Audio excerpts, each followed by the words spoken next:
हम देख रहे हैं यहाँ पर रासायनिक बंधन। रासायनिक बंधन क्या होता है कि जब कोई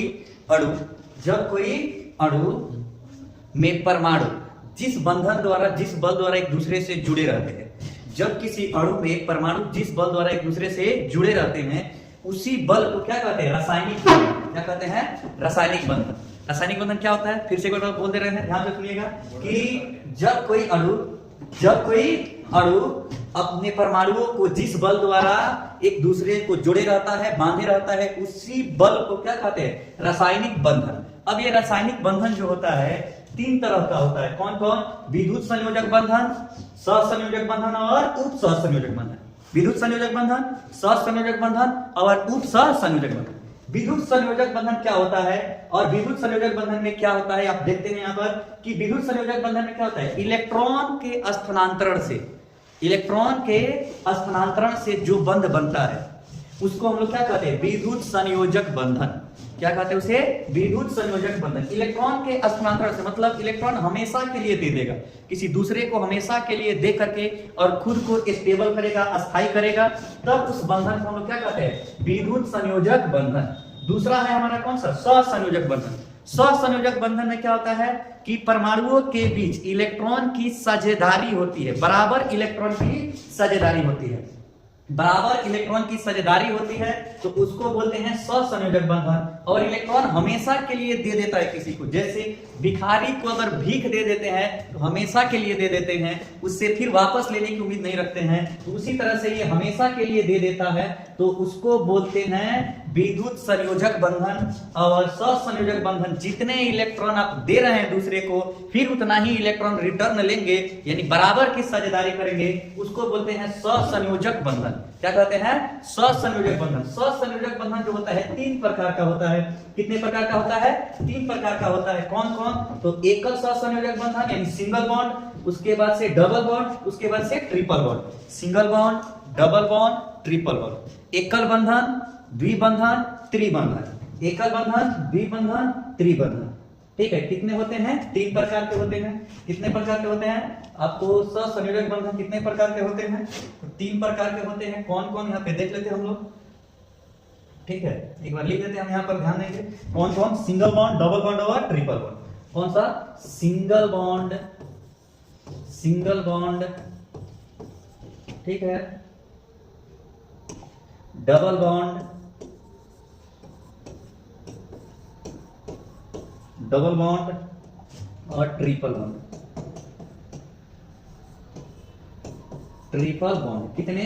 तो आपको देखते हैं सहसंयोजक बंधन जो होते हैं कितने प्रकार के होते हैं? 3 प्रकार के। सिंगल बॉन्ड, डबल बॉन्ड और triple bond. Single bond, double bond और ट्रिपल बॉन्ड। एक बार हम इसको दोनों को एग्जांपल देख लेते हैं, विद्युत संयोजक बंधन का और सहसंयोजक बंधन का। नेक्स्ट पेज में देख लेते हैं। विद्युत संयोजक बंधन यानी जब भी होता है विद्युत संयोजक बंधन, वो धातु और अधातु में होता है। किसमें होता है? धातु और अधातु में। यानी जब भी अगर कहीं पे धातु और एक अधातु दोनों मिलकर के अगर किसी यौगिक का निर्माण किया है, तो उसमें आपका विद्युत संयोजक बंधन होता है। जैसे आप देख सकते हैं यहाँ पर NaCl। अगर Na का संयोजी इलेक्ट्रॉन देखा जाए तो संयोजी इलेक्ट्रॉन Na का पहले परमाणु संख्या 11 और संयोजी इलेक्ट्रॉन निकालिएगा तो 2, 8, 10 और कितना आएगा 1। यानी बाहरी कक्षा में जो होता है वही क्या होता है? संयोजी इलेक्ट्रॉन। क्लोरीन का अगर निकाल ले तो परमाणु संख्या 17, अगर इसको अगर हम दर्शाएं तो 2, 8 और 7। बाहरी में इसके संयोजी इलेक्ट्रॉन कितने? 7। इसके संयोजी इलेक्ट्रॉन कितने? 1। तो जब भी अगर इसका अगर हम बनाते हैं तो देखिए कैसे बनता है। Na, इसके संयोजी इलेक्ट्रॉन को दर्शाएंगे तो 1 इलेक्ट्रॉन है तो 1 डॉट। उसी तरह से क्लोरीन के कितने संयोजी इलेक्ट्रॉन है? 7। तो 7 इलेक्ट्रॉन को यहाँ पर दर्शाएंगे। ठीक है, यहाँ पर कितना हुआ? 4, 5, 6, 7।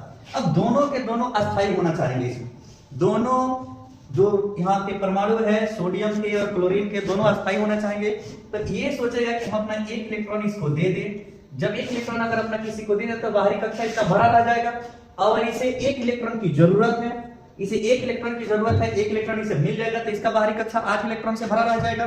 ठीक है, तो ये अपना 1 इलेक्ट्रॉन इसको दे देता है और देने के बाद से इसका बाहरी कक्षा ये भरा रह जाता है और ये 1 इलेक्ट्रॉन लेकर के अस्थायी हो जाता है। तो जो देता है उस पर आता है प्लस चार्ज और जो लेता है उस पर आता है माइनस चार्ज। इस प्रकार हमारा बनता है क्या है? NaCl, Na+Cl-। और ये है हमारा इलेक्ट्रॉन बीम संरचना इसका NaCl का, जिसके बीच में एक कौन सा बंध बनेगा, तो विद्युत संयोजक बंधन कहिए, या इसी को कहते हैं आयनिक बंधन। क्या कहते हैं इसे? आयनिक बंधन। ठीक है, ध्यान रखेंगे। इसके बाद से और भी एग्जांपल दें। इसके आगे आता है सहसंयोजक बंधन। सहसंयोजक बंधन का भी एग्जांपल हम दे देते हैं, देख लीजिएगा यहाँ पर। सहसंयोजक बंधन जो होता है वो होता है किसमें? सहसंयोजक बंधन जो होता है वो अधातु और अधातु में होता है। अधातु और अधातु में कौन सा बंधन? सहसंयोजक बंधन। सहसंयोजक बंधन कितने प्रकार इसके? 3, एकल बॉन्ड, द्विबंध, त्रिबंध, single bond, double bond, triple bond. एक एग्जांपल ले लेते हैं हम लोग, जिसमें Cl2 क्लोरीन गैस का एग्जांपल ले लेते हैं, देख लेते हैं। इसमें अभी हम क्लोरीन का परमाणु क्या यहाँ दर्शाए थे कि कितने इसके संयोजी इलेक्ट्रॉन होते हैं, तो कितने संयोजी इलेक्ट्रॉन? 2, 8, 7। संयोजी इलेक्ट्रॉन की संख्या कितनी? 7। तो इसके संयोजी इलेक्ट्रॉन को दर्शाते हैं, थोड़ा सा कितने दर्शाए थे, अभी दर्शाएंगे। संयोजी इलेक्ट्रॉन कितने? 7। तो 7 इलेक्ट्रॉन को दर्शा देंगे। ठीक है, 7 इलेक्ट्रॉन को दर्शा देंगे। ध्यान देंगे कि इसमें इसे कितने इलेक्ट्रॉन की जरूरत है स्टेबल होने के लिए? इससे 7 इलेक्ट्रॉन है, 8 इलेक्ट्रॉन लेके स्टेबल होगा, तो कितने इलेक्ट्रॉन की जरूरत है? 1 इलेक्ट्रॉन की जरूरत है। कितने? मात्र 1 इलेक्ट्रॉन की जरूरत है। अब बताइए, सहसंयोजक बंधन ने पहले ही बताया कि किसके किसके बीच होता है? अधातु और अधातु के बीच में। किसके किसके बीच में? अधातु और अधातु के बीच में। और क्लोरीन एक प्रकार का गैस है, और गैस है यानी क्या है? अधातु है। इसमें कौन सा बंधन? सहसंयोजक बंधन। सहसंयोजक बंधन में इलेक्ट्रॉन की साझेदारी हमेशा के लिए ये नहीं देगा, हमेशा के लिए नहीं देगा। काहे कि हमेशा के लिए देगा तो ये वाला स्टेबल नहीं रह पाएगा, इसके पास 6 बच्चे रह जाएंगे। ठीक है, तो इसीलिए हमेशा के लिए स्टेबल नहीं रहेगा। तो ये क्या करता है? अपने जरूरत के अनुसार कहता है कि भाई अगर हमको जरूरत है तो आप हमें अपना 1 इलेक्ट्रॉन दे दीजिए। जब इसको जरूरत पड़ता है तो कहता है कि हम तो 1 दिए थे, हमारा वापस करने के अलावा जब हमको जरूरत पड़ेगा आपको दिखाने के लिए, आप हमें 1 इलेक्ट्रॉन दे दीजिएगा। यानी दोनों मिलकर के एक बॉन्ड बना लेता है, जिसका नाम है सिंगल बॉन्ड। क्या नाम है? Single bond. क्या बोलते हैं इसे? एक लाइन खिंचाया है, यानी कौन सा बॉन्ड? Single bond. क्या है? Single bond. ठीक है, इसके बाद से फिर मिलते हैं, देखते हैं।